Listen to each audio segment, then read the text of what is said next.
প্রায় আজকে ২ দিন যাবৎ আটকা ছিলাম আরকি বাসায়। তো বরফ আ স্নো এরকম এরকমভাবে স্নো পড়ছে এখানে। তো ইউএসএ তে প্রায় ১৫-২০ টা স্টেটের মতো আরকি। বরফে ঢাকা ছিল প্রায় ২ ফুটের মতো আরকি। তো আজকে কিছুটা আ পরিস্থিতি ভালো আরকি। গাড়ি চলতেছে। আমরা হাঁটাচলা করতে পারতেছি।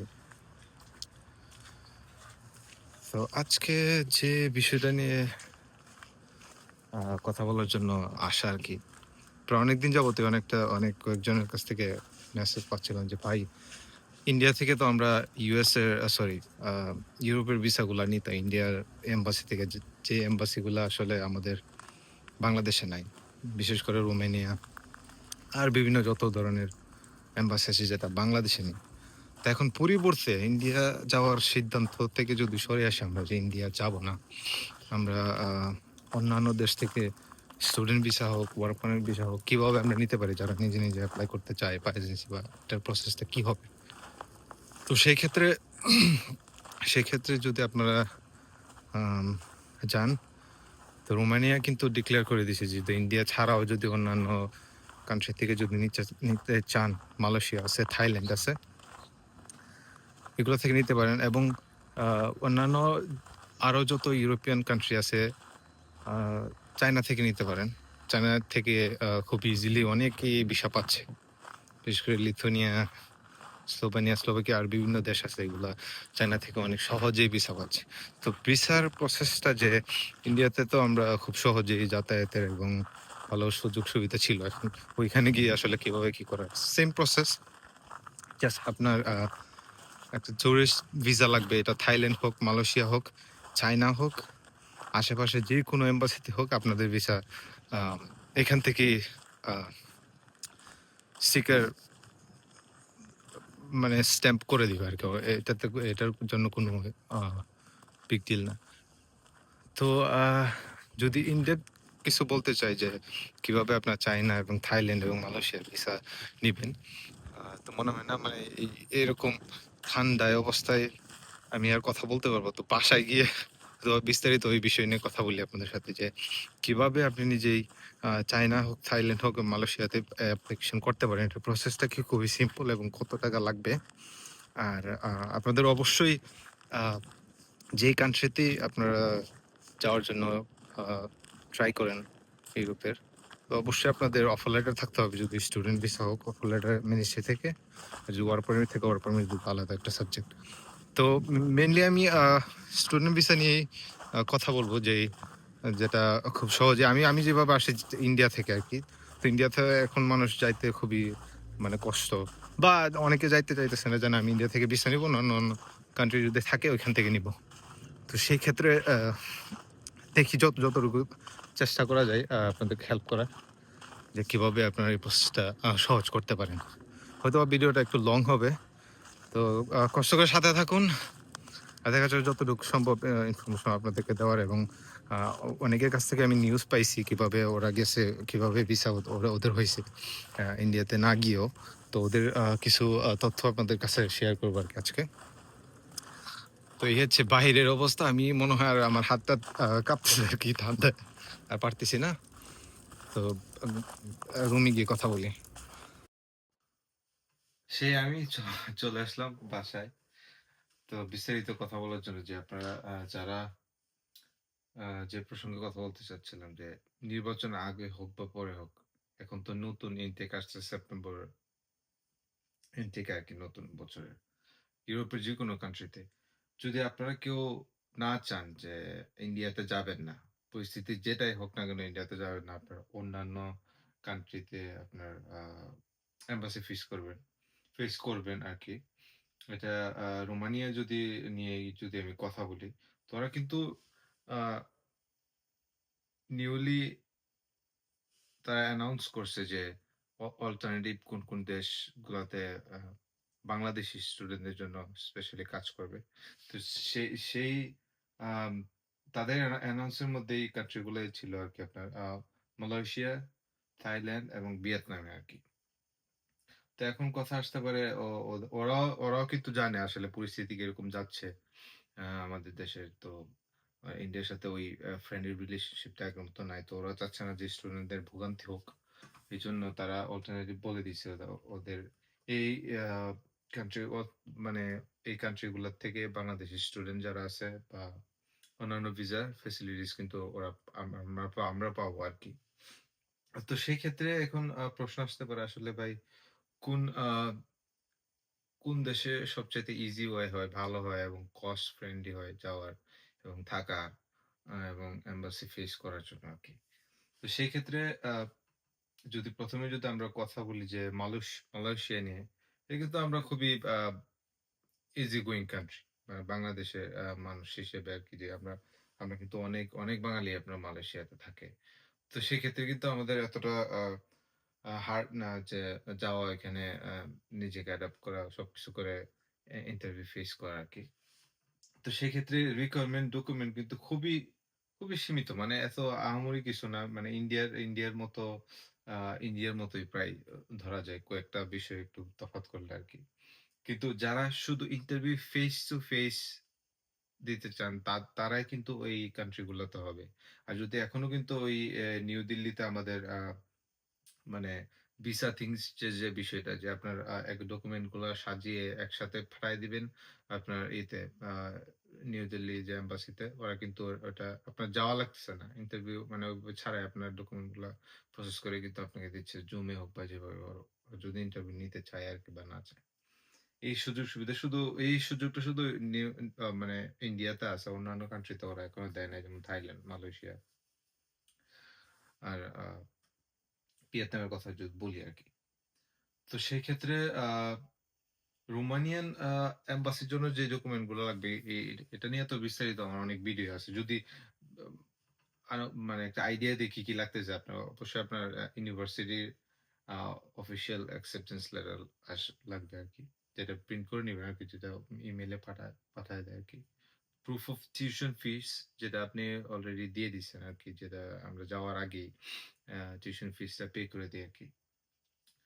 আ ফিন্যান্সিয়াল সলভেন্সি মানে ব্যাংক স্টেটমেন্ট এন্ড সলভেন্সি আরকি যেটা ইউরোতে পারলে ইতে আপনার দেখানো হয় আরকি পরে করে ৬ মাসের বা ১ বছর।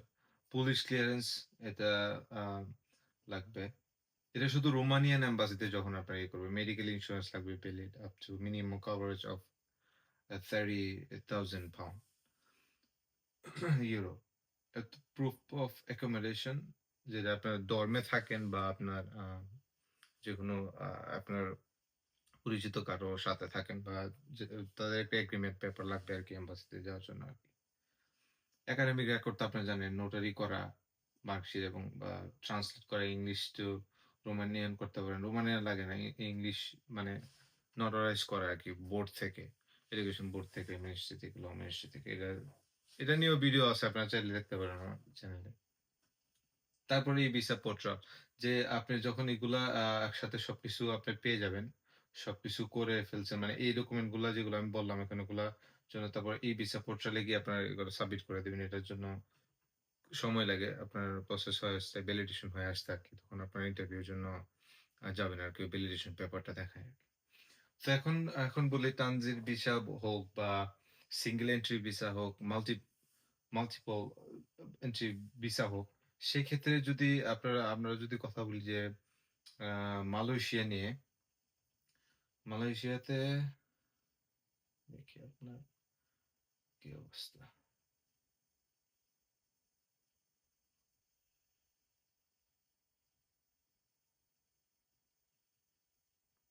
হ্যাঁ, আ মালয়েশিয়াতে আপনার ই-ভিসা হইতেছে এখন আরকি। ই-ভিসা আপনার সোশ্যাল ভিসা মানে টুরিস্ট ভিসা আছে, এই ভিসাতে আপনার তো আ পাসপোর্ট তো লাগতেছে আপনার রিসেন্ট ব্যাংক স্টেটমেন্ট এবং সলভেন্সি। যেহেতু আপনার অলরেডি ব্যাংক স্টেটমেন্ট এবং সলভেন্সি আপনার রোমানিয়ান এম্বাসির জন্য সরি এর জন্য দিয়ে দিছেন। তো ওই স্টেটমেন্টেও আপনার দেওয়া আছে। এক্সট্রা করে তো কোনো কিছু লাগতেছে না।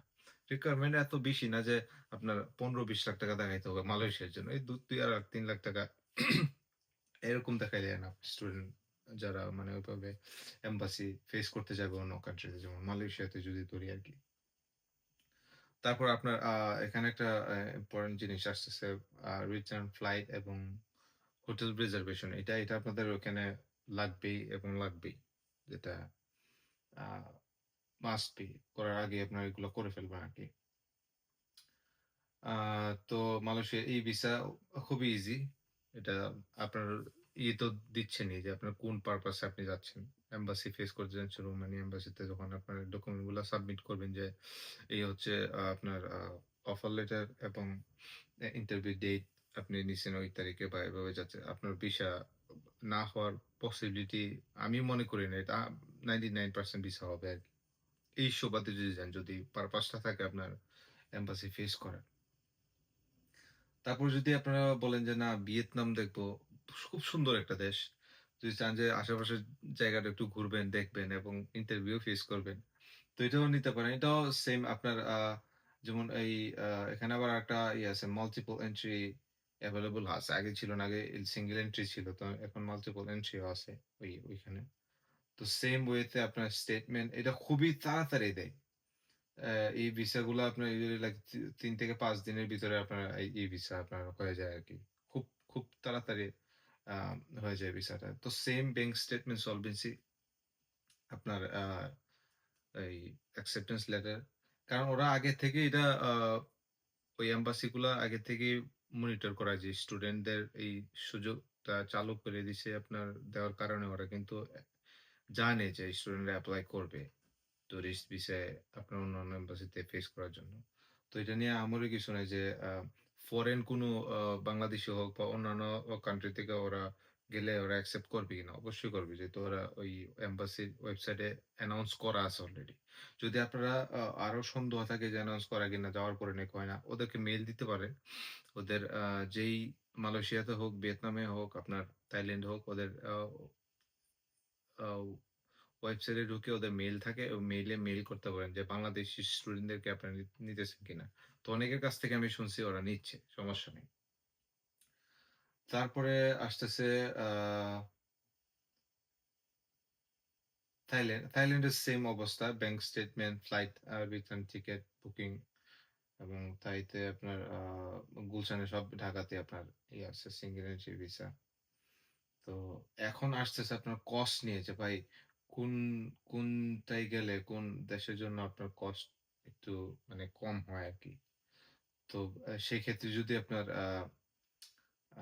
মালয়েশিয়ার কথা যদি আপনারা চিন্তা করেন, তাহলে কিন্তু পুরা প্রাইসটাই আপনার লো। অন্যান্য ওই ২ টা কান্ট্রি থেকে মালয়েশিয়ার আ আ আপনার কস্ট অফ লিভিং, থাকা এবং আসা যাওয়ার সুযোগ সুবিধা সবকিছু মিলিয়ে কিন্তু আপনার ফার্স্ট ক্যাটেগরিতে আপনার মালয়েশিয়া থাকতেছে। এবং আপনাদের অনেক বাঙালি এখানে কমিউনিটি আছে। আপনারা ওখানেও থাকতে পারেন।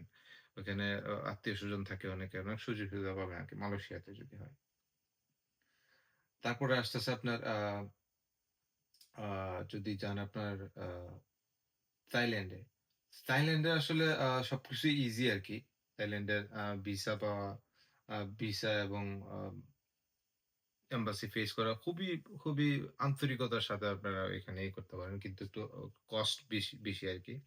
তো এটা ভাবতে পারেন যে ভিসা পাওয়ার পসিবিলিটি কেমন? অবশ্যই আপনার এই পারপাস এ কোন দেশে যে আ ডেজিগনেটেড লিস্টেড কান্ট্রি গুলোর নাম ওরা বলছে, ওখানে আপনার ভিসা না পাওয়ার সম্ভাবনা খুবই কম। ভিসা পাওয়ার সম্ভাবনাই বেশি। সেক্ষেত্রে আপনার যদি চিন্তা করেন যে ভিয়েতনামে আপনার আবার আ লিভিং কস্ট আপনার কম। প্রায় সবচাইতে হাইয়েস্ট যদি ধরি তাহলে আপনার থাইল্যান্ডে আপনার কস্টলি বেশি। তারপরে আসতেছে আপনার ভিয়েতনামে একটু কম পড়বে। মালয়েশিয়াতে আরেকটু কম পড়বে। তো এই হিসাবে এভারেজ যদি আপনারা চিন্তা করেন যে না আ আ কিরকম কস্ট যাবে আরকি। তো সবকিছু মিলায়া তো মালয়েশিয়াতে যদি আপনার A to Z ভিসা পাওয়ার থেকে শুরু করে সবকিছু মিলাই যদি ধরেন, তাহলে আপনার দেখা গেছে ৬০ থেকে ৭০-৮০ হাজারের মতো চলে যাবে আরকি আপনার বাংলা টাকায় যদি হিসাব করেন। আর থাইল্যান্ডে যদি হিসাব করেন প্রায় সিমিলারই আসতেছে ৫ থেকে ১০,০০০ এর মধ্যে এদিক সেদিক হবে আরকি। আর ভিয়েতনামেরও সেম ক্যাটেগরিতে থাইল্যান্ডের মতোই পড়বে মালয়েশিয়া বাদ দিয়ে আরকি। তো এই ছিল আপনার আ আরো ডিপেন্ড করতেছে আপনার ফ্লাইট টিকেটের উপরে। কোন দিন যাচ্ছেন, কত সময় নিয়ে যাচ্ছেন, আগে থেকে কাটতেছেন কিনা। তো প্রিপারেশন আগে থেকে নিয়ে নেওয়া ভালো। আপনার অফার লেটার আসার পরে আপনার কোন দেশে এপ্লাই করতেছেন, কোন দেশে যাবেন। তো সেক্ষেত্রে আপনারা নিয়ে রাখবেন। আর যদি কোন এজেন্সির মাধ্যমেও আপনি ধরেন যে না আমি এজেন্সি দিয়ে আ আ ভিসা করাবো মালয়েশিয়া হোক, অন্যান্য দেশে হোক, তাদেরকেও আবার কিছু এক্সট্রা টাকা আপনার দিতে হয়। আপনি যদি নিজে এটা ঝামেলা মনে করেন আরকি। তো সেই ক্ষেত্রে আর বিস্তারিত আ কিছু বলার নাই। আর যদি চান আপনার বিস্তারিত কোনো কিছু জানার জন্য যে না ভাই একবারে ভিসাটা করার আগ পর্যন্ত আপনার স্টেপ বাই স্টেপ দেখান কিভাবে এপ্লাই করব, ভিসা পাবো। তো এটাও যদি আপনাদের কেউ যদি জানতে চান অবশ্যই কমেন্টস করবেন। আমি হেল্প করব আপনাদেরকে। চেষ্টা করব হেল্প করার আরকি। তো যাওয়ার আগে অ্যাপয়েন্টমেন্ট নেওয়াটা কিন্তু খুবই জরুরি। তো অ্যাপয়েন্টমেন্ট না নিয়ে গেলে আপনার প্রি ভ্যালিডেশন যেটাকে বলি আমরা, যখন এম্বাসি থেকে আপনার সরি অফার লেটার পাওয়ার পরে, মিনিস্ট্রি থেকে অফার লেটার পাওয়ার পরে রোমানিয়া হোক, বিভিন্ন কান্ট্রি হোক আপনার এই আ উম এ ইউরোপের, পাওয়ার পরে অ্যাপয়েন্টমেন্ট নিতে হয়। তো অ্যাপয়েন্টমেন্ট প্রত্যেকটা দেশের একটা ওয়েবসাইট থাকে। ওদের ইনস্ট্রাকশন দেওয়া থাকে ওইখান থেকে নেওয়ার জন্য। রিকোয়ারমেন্ট ডকুমেন্ট গুলা দিয়ে দিলেই ওরা আম ভ্যালিডেশন দিয়ে দেয়। প্রি ভ্যালিডেশন, যে আপনার ভ্যালিডেশন এর একটা পেপার চলে আসে। যে কত তারিখ থেকে আপনার এটা স্টার্ট হইছে, কত তারিখ পর্যন্ত আপনার ইন্টারভিউ ডেটটা ওই সময় ফেস করতে পারবেন। ভ্যালিডেশনটা থাকে। তার মানে আপনার এপ্লাই করার যখন আপনি এপ্লাই করবেন, যেমন আপনার পোর্টালে যদি যান, আমরা তো রোমানিয়াতে যখন দিছিলাম long stay visa type D তে। তো application letter, bank statement, police clearance, picture, ওইটার পিডিএফ করে আমরা আ আ এপ্লাই করে দিছিলাম আরকি। আ ওইখানে ভিসার ভ্যালিডেশন এর জন্য। তো দেখা গেছে আপনার এটা খুবই তাড়াতাড়ি ২-৩ দিনের মধ্যে বা ১ সপ্তাহ ২ সপ্তাহের মধ্যে বা ১-১.৫ সপ্তাহের ভিতরে আপনার ভ্যালিডেশন এটার কনফার্মেশনটা চলে আসে। ওই কনফার্মেশনটাই আপনার সাথে নিয়ে যাবেন আরকি। আপনার মালয়েশিয়াতে ঢোকার পরে এটা দেখাইতে পারেন বা এম্বাসিতে যখন আপনি ঢুকবেন ওইটা দেখাবেন আরকি যে আপনার পারপাস এখানে আসার উদ্দেশ্যটা কি। তো অ্যাপয়েন্টমেন্ট নেওয়ার ভ্যালিডেশন নেওয়ার পরেই কিন্তু আপনারা ওই প্রসেস গুলা শুরু করবেন। কোন দেশে আপনারা যাবেন। ওই অ্যাপয়েন্টমেন্ট যখন আপনার সিলেক্ট করবেন ওখানে আ দেওয়া থাকবে আপনার কোন এম্বাসিতে আপনারা ইন্টারভিউ ফেস করতে যাচ্ছেন। এটা ইন্ডিয়ায়, মালয়েশিয়ায়, থাইল্যান্ড, ভিয়েতনাম, কোন দেশে? যখন আপনি ক্লিক করবেন ওই দেশের থেকেই আপনার আ ইয়ে ভ্যালিডেশনটা চলে আসবে বুকারেস্ট থেকে। তো সেই ক্ষেত্রে আ লেট করাটা খুবই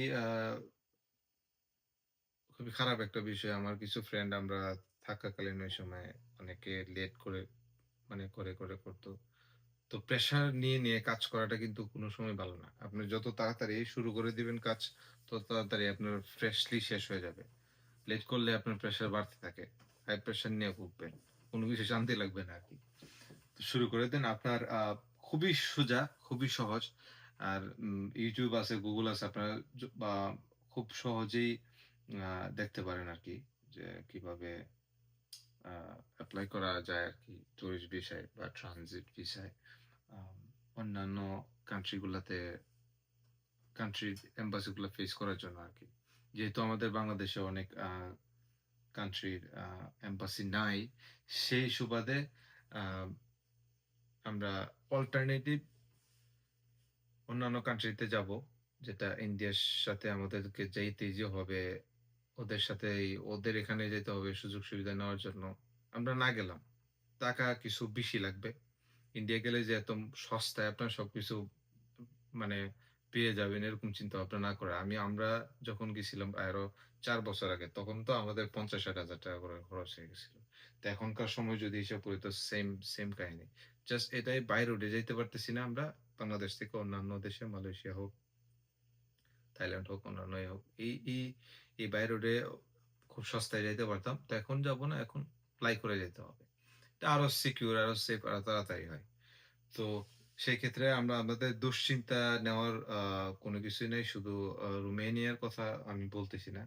সেক্ষেত্রে অন্যান্য যেকোনো দেশেই হোক, ইউরোপের ফিনল্যান্ড হোক, আপনার ডেনমার্কেতেও এম্বাসি আছে আমাদের এখানে। লিথুয়ানিয়া হোক, যেই কান্ট্রিগুলোর আমাদের এম্বাসি নাই। তো অন্যান্য দেশের এম্বাসিতে আমরা ফেস করতে পারি অ্যাজ এ বাঙালি হিসেবে। আর যদি আমরা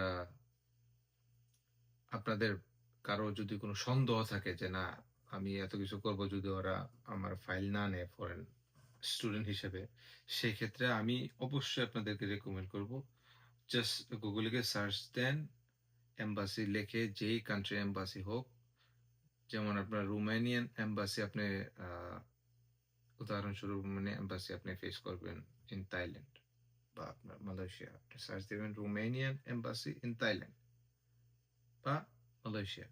তো এখানে ওদের ওয়েবসাইটে গিয়ে দেখবেন ইনফরমেশনে কন্টাক্ট কে থাকবে। মেইলের অ্যাড্রেস থাকে, মেইলিং অ্যাড্রেস। তো আপনার ওই মেইল অ্যাড্রেস নিবেন। তো মেইলে গিয়ে আপনার যে বিভিন্ন একটা জিমেইলে গিয়ে আপনারা টাইপ করবেন যে বাংলাদেশি স্টুডেন্ট আমার অফার লেটার আসছে। আমি কি আ আপনাদের মালয়েশিয়ার যে রোমানিয়ান এম্বাসি যেটা আছে এই অ্যাড্রেস এখানে কি আমি ফেস করতে পারবো কিনা আমার ফাইলগুলা? এই হচ্ছে আমার সিচুয়েশন। ওরা আপনাকে সঠিক তথ্য দিয়ে হেল্প করবে যে হ্যাঁ, আপনি পারবেন এমন টাইমে এত, এত আরো আপনার ইজি করে দিবে বিষয়টা ১ মেইলের মাধ্যমে। তো আ খুবই সহজ আ এগুলা নিয়ে ঘাটাঘাটি করা যেহেতু আ এখন Google আছে, YouTube আছে। খুব সহজেই অ্যাক্সেস নেওয়া যাচ্ছে। তো এটা নেন। আর নির্বাচনের পরে হয়তোবা পরিস্থিতি ঠিক হয়ে যেতে পারে, হবে। দেখা গেছে অনেক ইন্ডিয়া যাওয়ার চিন্তাভাবনা করে। আমার আমার মতে ইন্ডিয়া থেকে যদি অন্যান্য দেশে যদি আরো ভালো হয়, অন্যান্য দেশে যাইতে আমাদের বাধা নাই তো। ১০-১৫,০০০ টাকা, ৳২০,০০০ যদি বেশি খরচ হয়, কোনো কিছু না। অন্য একটা এক্সপেরিয়েন্স হবে। ইন্ডিয়াতে না গিয়ে অন্য একটা এক্সপেরিয়েন্স নেব। সমস্যা নেই। এবং চায়নাতে যদি নিয়ে আমি কথা বলি, চায়নাতেও বিভিন্ন দেশের কোন দেশ মনে হয় বাকি নাই যে এম্বাসি নাই চায়নাতে। তো চায়নাতে ফ্লাইট খুব কস্ট মোটামুটি যদি তুলনা করি মডারেট আছে। এত খারাপও না বিষয় না যদি আপনি টাইম নিয়ে ফ্লাই করেন। ওদের থাকা চিপ, খাওয়া-দাওয়া সবকিছু মিলিয়ে কিন্তু একটা এনভায়রনমেন্ট এখন ভালো আছে বাংলাদেশের জন্য। ওরা বাংলাদেশীদেরকে ভালোও পায়। তো সেক্ষেত্রে তাদের দেশে গিয়ে আপনি একটা এক্সপ্লোর ও করলেন, এম্বাসি ফেস ও করলেন। এটা যে শুধু রোমানিয়াতে হতে হবে এরকম না। অন্যান্য কান্ট্রির এম্বাসি গুলো ফেস করতে পারবেন আপনারা চায়নাতে। এটা অ এটা খারাপও কিছু না। আর চায়নাতে গেলে যে আপনার অন্য দেশের ভিসা হবে না। যেমন ইউএস এর ভিসা হবে না, কানাডার ভিসা হবে না। এরকম চিন্তাও করবেন না। কারণ আপনার ট্রানজিট ভিসা একটা উদ্দেশ্য নিয়ে গিয়ে আপনার আসা। আর এমনিতেই মাইন্ডফুলি ভিজিট করা এটা অন্য ব্যাপার। যে আপনার সাথে কানেকশন আছে চায়নাতে আসা যাওয়া এটা অন্য বিষয়। আপনার পারপাস দেখবে ওরা যে কোন পারপাস এ গেছিলেন, কোন পারপাস এ আসছিলেন। তো এটা নিয়ে বিভ্রান্ত হওয়ার কোনো কিছুই নেই। তো আ আ দোয়া থাকলো সবার জন্য। আর আর যদি কোনো অ কিছু জানার থাকে অবশ্যই কমেন্টস এ জানাবেন। আমি চেষ্টা করব উত্তর দেওয়ার জন্য। তো এই ছিল আজকের ভিডিও। আশা করি আপনাদের ভালো লাগবে। ধন্যবাদ। আসসালামু আলাইকুম।